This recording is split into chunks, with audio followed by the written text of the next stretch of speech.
Beyond the Mic with Sean Dillon. We're joined on the Starline by a Tony, Golden Globe, and Drama Desk Award winner. You've seen her in Mobland, Ozark, and Mission Impossible: The Final Reckoning. Now starring in The Artist on the network, we welcome Janet McTeer. Good morning. Good morning, Janet. Let's go beyond the mic. Quote, "This is not a tale of murder. This is a story of rebirth," unquote. The Artist has a cast of stars: Mandy Patinkin, Ever Anderson, Hank Azaria, Katherine McPhee, Patti LuPone, Clark Gregg, among many others. How was portraying a character in this scorched earth, Gilded Age murder mystery? How was that interesting for you? Oh my goodness, it was so much fun. What was great about it was the fact that it's set in the Gilded Age and everyone has a certain idea of what that is. And right from the very beginning about what people wore and what they looked like. And I have to say, because Erin is so gloriously, the writer and director is so gloriously collaborative, I said, I just felt that, somebody who they'd got no money, these people, and that they were living in the middle of Connecticut or Rhode Island or wherever, in your imagination. And that all her clothes were old and didn't fit her anymore, and they were old-fashioned, and she didn't have anyone who did her hair. From that point, you set up the idea of somebody who's sort of lost in the past a little bit. And she's a boxer. And when she boxes, and when Erin asked me to do it, I found some pictures of Victorian Gilded Age boxing women, and I sent him a picture of these women in these extraordinary outfits. And I said, if you'll let me wear this, I'll do it. And he went, you're on. And so we did. So it's because that told me, that he was willing to kind of really just sort of be inventive and crazy and ridiculous about it all. And he was, and it was bliss. Honestly, it was bliss. Streaming networks have been taking the lead on stories that normal networks have ignored.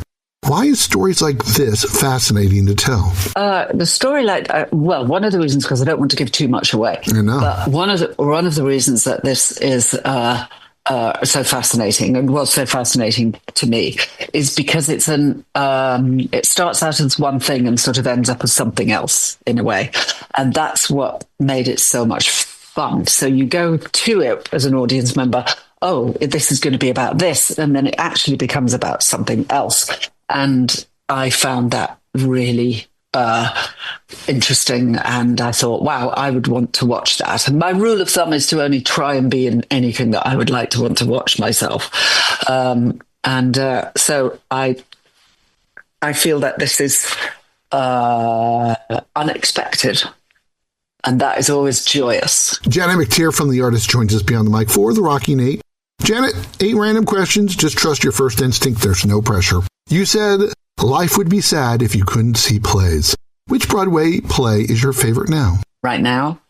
I really want to go and see Into the Woods. I really want to go and see Othello, and I really want to go and see... I tell you what, I just saw The Weir in London with Brendan Gleeson, and it was phenomenal.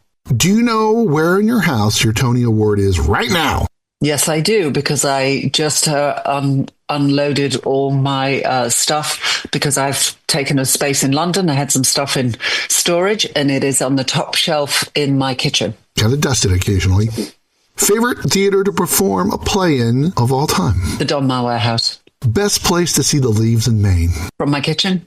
Actually, no. From the boat. From a boat. Just as they're starting to turn from a boat. That's a dream for me. Which character you have portrayed is your favorite? Oh, gosh, that's a really tough one. I don't have one.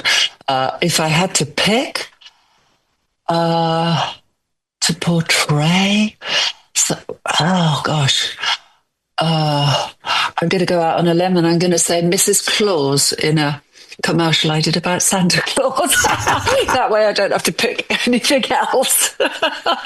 Who would you have loved to share the screen or stage for one scene but haven't yet? Can I pick 2? Sure.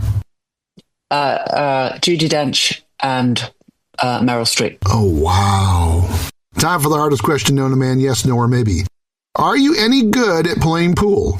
No. What's your favorite thing to grow in your garden? They're called Verbena bonariensis. They're very long, and they have little purple things, and they grow very tall, and they're wild. Also, cosmos. Big, splashy cosmos. They're so cheerful, so happy. Let's sneak in one more with Janet McTeer beyond the mic. Janet, you cherish your life, work, and privacy. Why was this work important for you to promote? Because it is not big and splashy. It is small. We made it as a small independent company, and consequently, that's not going to be. It's not going to be splashed over HBO, splashed over Amazon, or splashed over Netflix. So you're not going to get that free advertising. It is an amazing company, the network.stream, where you can go and see amazing work, but it's a small company. It's small, it's getting bigger, so we need to promote that so that people know that it's happening. Time for one big question with Janet McTeer beyond the mic. You've portrayed such powerful characters like Kat McAllister, Marion Henry, Nora Helmer, and soon Minerva McGonagall. How do these characters fuel you? That's a really good question. They have made me question all kinds of things, which, of course, is the key to living a long and happy life, constant curiosity, questioning myself, questioning the world, learning a lot about the worlds that all of these characters inhabit. And I find that constantly fascinating, and I think that hopefully makes me a bigger, better, wiser, more empathic person. She loves growing cosmos. Her Tony is in the top shelf of her kitchen, and she wants you to watch The Artist on the network. Janet McTeer, thanks for taking the time to talk with us today. Thank you so much, and do please watch it. It's so fun, it's so good, and everybody in it is great. So please watch. And that, my friends, is a Beyond the Mic shortcut. If you're enjoying these conversations, please check out another Beyond the Mic episode to find more actors, artists, and people you need to know. We'd also appreciate a like and subscribe on the Good Pods app.